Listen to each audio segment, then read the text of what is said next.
Cara Allah mengampuni dosa seorang hamba itu ada 5 tahap, 5 tipe.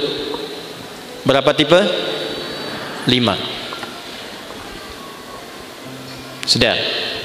1, dengan memaafkan kesalahan itu. Sifat Allah yang memaafkan kesalahan hamba disebut al-afwu. Ya. Misal subuh tadi jam berapa? Kumaha teh? 4:35. Terus ada orang yang sholat subuhnya jam 5:34. Waktu subuh 4:35, sholat subuh 5:3. Salah tidak? Salah. Dosa tidak? Belum tentu. Kalau memang bangunnya kesiangan. Tuh. Dan memang tidak niat bangun kesiangan. Ada yang niatnya bangun kesiangan, malamnya begadang, nonton bola, menangis weh, ya. Jagoan kalah, bangun kesiangan. Nah, dia bangunnya terlambat, salah karena tidak tepat waktu, tapi belum tentu dosa. Maka dimaafkan oleh Allah kesalahan itu, ditunaikanlah sholat tepat saat bangunnya. Ya. Jadi kalau Anda terlalu lelah dengan beban kehidupan, kemudian tertidur cukup dalam, ya, lalu bangun tiba-tiba jam 8, walaupun keterlaluan sebetulnya. Bangun, ingat sholat. Nah, sholatlah saat bangunnya. Jadi jam subuh Anda itu pindah saat bangunnya. Ingat ya, waktu sholat orang yang ketiduran adalah saat bangunnya. Saya pernah punya pengalaman di Libya, lagi ngisi ceramah menjelang buka, 5 menit lagi tinggal buka. Tiba-tiba jemaah angkat tangan dalam sesi pertanyaan, Ustadz, apa hukumnya orang yang puasa tapi tertinggal sholat? Saya tanya balik, contohnya gimana Pak? Tadi saya subuh bangun kesiangan, saya menilai bahwa sholat subuh saya sudah lewat. Jadi karena menyimpulkan sudah lewat waktu subuhnya, kehilangan waktu sholat. Dia tetap puasa tapi nggak sholat subuh, zuhur sholat, asar sholat, maghrib belum karena nunggu buka. Maka bagaimana statusnya, status puasanya? Maka saya jawab, Pak, sekarang ambil wudhu, sholat subuh sekarang. Ya, betul, qadanya saat itu, saat waktu ingatnya di situ sholatnya. Jelas? Nah, itu salah tapi belum tentu mengandung dosa karena ketidaktahuan. Karena lupa jadi salah. Kan lupa itu suka menyebabkan orang tidak ingat kan? Nah, ketika orang tidak ingat berpotensi salah. Kan sering saya bilang, orang kalau korupsi itu bukan tidak sadar kalau korupsi itu salah. Cuman saat korupsi tidak ingat kalau korupsi itu salah. Itu, Bu. Hah? Ini kalau tertukar sendal pulang dari sini, ada ngambil sendal punya orang lain, bukan tidak tahu itu teh punya orang, cuman tidak ingat saat dipakai itu punya orang. Nah, lupa itu nasya, salah itu akhto'a. Saya lupa, nasitu, saya salah, akhto'tu. Kita lupa, nasina, kita salah, akhto'na. Rabbana la tu'akhidna in nasina au. Nah, gitu. Ya Allah, kalau kami lupa dan dengan lupa itu salah, mohon jangan hukum.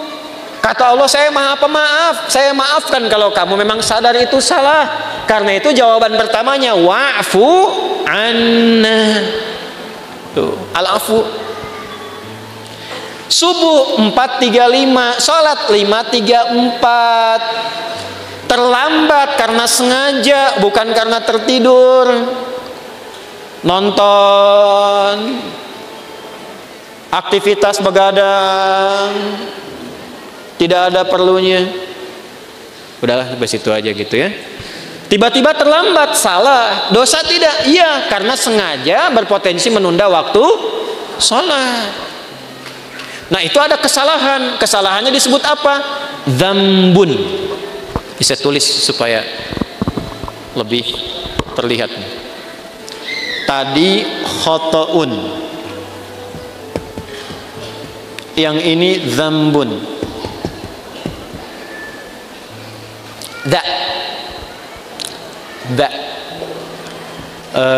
Kapan-kapan nanti saya mungkin rilis video pengajaran untuk spelling huruf hijaiyah tuh di 17 tempat. Itu diantara manfaatnya, itu bisa mengeluarkan semua potensi suara dalam tubuh, bukan hanya untuk baca Al-Quran. Jadi kalau kita bisa mengeksplorasi itu belajar bahasa apapun bisa cepat untuk kita kuasai, karena semua sumber suara keluar. Misal yang dari sini a, ha itu di sini, ketika ke sini ha, ketika ke sini kho, kan? Sampai da itu da di sini, da. Sampai ketemu ba, gampang, matiin aja hurufnya. Ab, at. Nah, itu sumber suaranya. As, az, ab. Ya, harokatnya cuma 3. Namanya ayu. Kalau enggak a, i atau u. Ab. Kasihkan a, ba. Kan? Ciluk. Nah, kan? Dikebawahin bi. Dibesarin u. Nah, ini pakai za, dzambun. Dzambun itu, maaf, salah yang mengandung unsur dosa. Sengaja menunda sholat, terlambat, dzambun. Allah tidak ingin hambanya pulang ke akhirat bawa dosa. Maka diturunkanlah sifat yang kedua, namanya ghafir.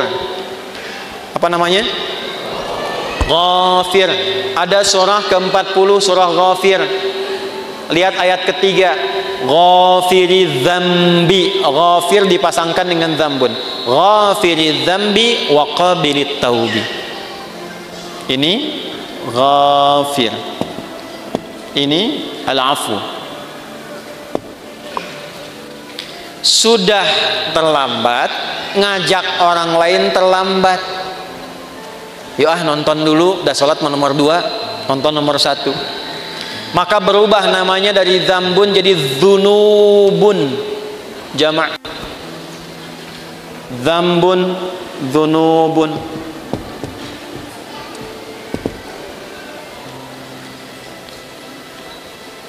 Sudah mencela, merasa paling hebat, merasa paling bagus, terakumulasilah dzunubun. Maka muncul sifat Allah yang ketiga untuk berpotensi menggugurkan itu, namanya Ghaffarun, Ghaffar. Apa namanya? Di dalam surat apa? Surat Nuh ayat berapa? Ayat 10.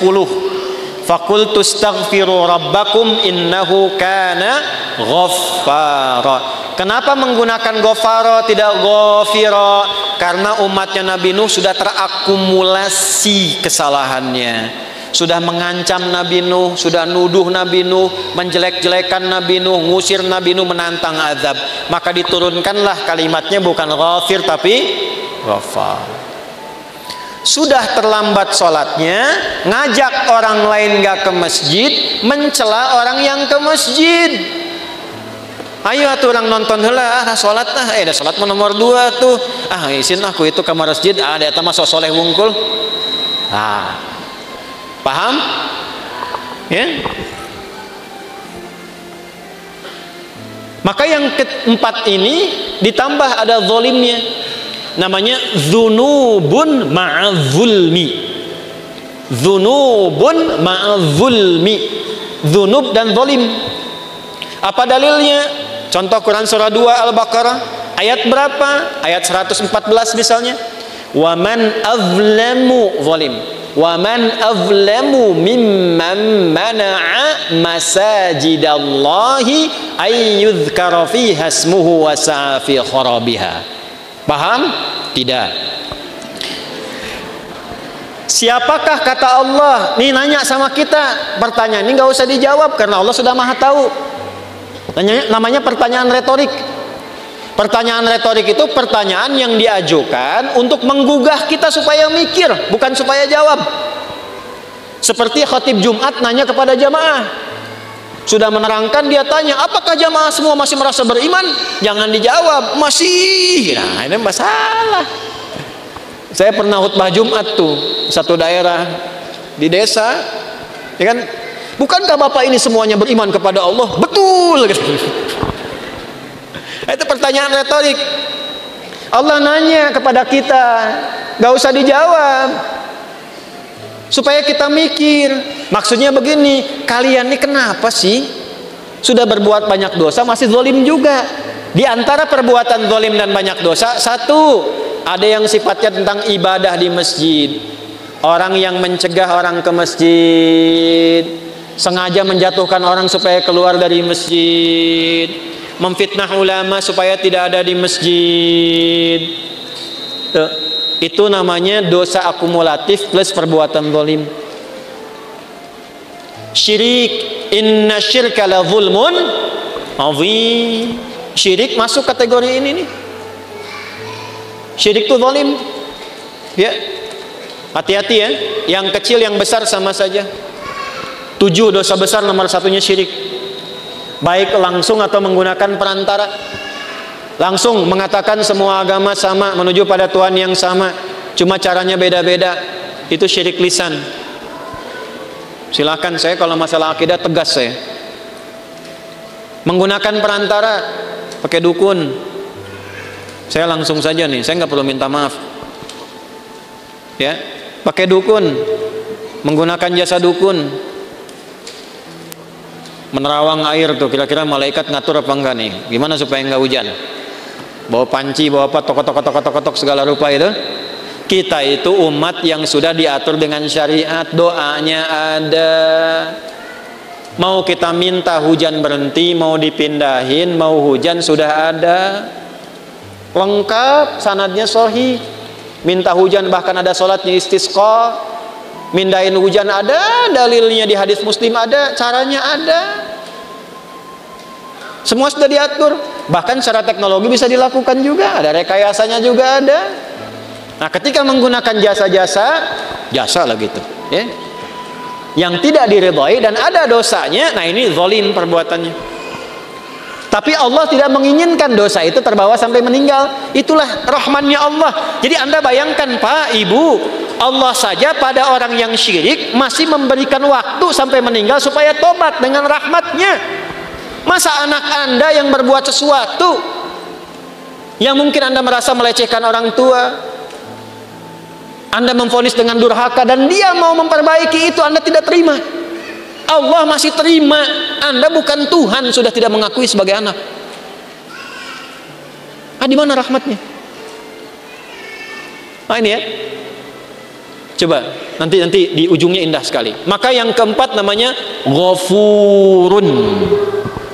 Apa namanya? Ghafur. Ghafur.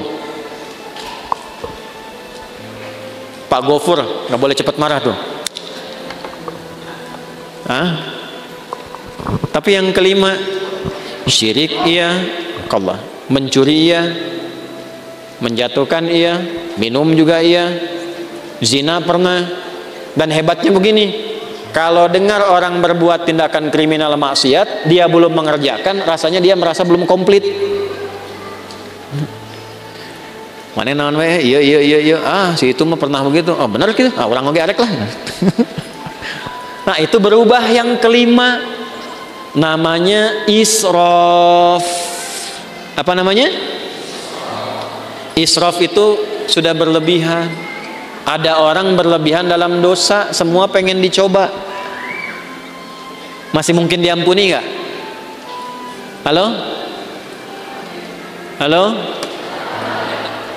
Allah dengan sifat rahmannya masih menurunkan ampunan pada yang demikian kalau dia mau tobat.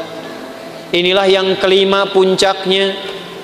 Ketika Allah ingin mengampuni dengan sifat kelima ini, tidak digunakan al-afu, tidak digunakan turunan dari kata ghafara, baik ghafir, ghaffar ataupun ghafur, tapi yang kelima langsung disebutkan rahmatnya. Rahmat. Dengan sifat rahmannya langsung disebutkan kata rahmatnya, rahmat. Dosanya israf. Bahkan rahmatnya dilekatkan dengan sifat Allah pemiliknya. Ya, pakaian nisbah. Rahmat itu punyaku, maka dengan rahmat yang aku punya, semua rahmatku aku punya nih, aku tawarkan kepadamu ampunan supaya engkau tobat dari dosa yang kau kerjakan itu. Nih, ada yang pernah mabuk, pernah bunuh, pernah zina, pernah merampok, pengen tobat, pengen balik. Kata Allah jawabnya bagaimana? Hei, aku tawarkan kepadamu semua rahmat yang aku punya untuk mengampuni dosamu kalau engkau benar mau tobat. Kurang apa coba? Jadi kalau dengan tawaran itu masih ada yang belum tobat, keterlaluan itu. Dengan cara apa lagi Allah mesti ampuni? Di mana dalilnya? Quran surah ke-39. Di ayat berapa? 53. Bagaimana bunyinya? Qul ya ibadiyalladzina asrafu ala anfusihim la taqnatu mir rahmatillah. Sandarkan pada Allah. Wasi'at rahmati kulla syai'. Rahmat ketemu yang mutakallim. Rahmatku mencakup semuanya. Ya, di situ apa? Allah. Jangan putus asa dari rahmat Allah. Kenapa tidak langsung menggunakan rahmati? Karena kalau banyak dosa biasanya nggak kenal Allah walaupun mengaku muslim. Itu. Maka nama Allahnya dikenalkan lagi supaya kenal lagi. Ya. Contoh nih, ada orang sudah terakumulasi dosanya, profesional lah di bidang dosa. Mabuk, nipu, ngerampok segala rupa kan? Terus Anda ingatkan, ya itulah orang bertakwa kepada Allah. Nah, pasti jawabnya gini, atau mau Allah lah gitu. Jangan bawa-bawa Tuhan gitu ya. Nah, karena belum kenal Tuhan, dikenalkan lagi la taqnatu mir rahmatillah. Dan hebatnya masih diaku hamba, Pak. Kul ya Muhammad, katakan ya ibadi, hei hambaku, masih diaku hamba. Coba ya. Ini jangan anak Anda lah, anak umum aja. Ada ibu dan ayah, anaknya begitu durhaka, buruk terhadap citra keluarga. Di luar sudah merampok, sudah membunuh, sudah berzina, merusak nama keluarga. Tiba-tiba pulang ke rumah pengen minta maaf sama bapak dan ibu, diterima nggak? Ayo, saya tanya nih, kalau bapak ibu mau terima, pertama ketemu senyum atau kecut? Tuh. Marah atau tenang? Non sia kadieu. Tuh, coba. Nah, inilah pentingnya kita ngaji begini. Ini anak datang pengen tobat, wasilahnya orang tua pengen minta maaf.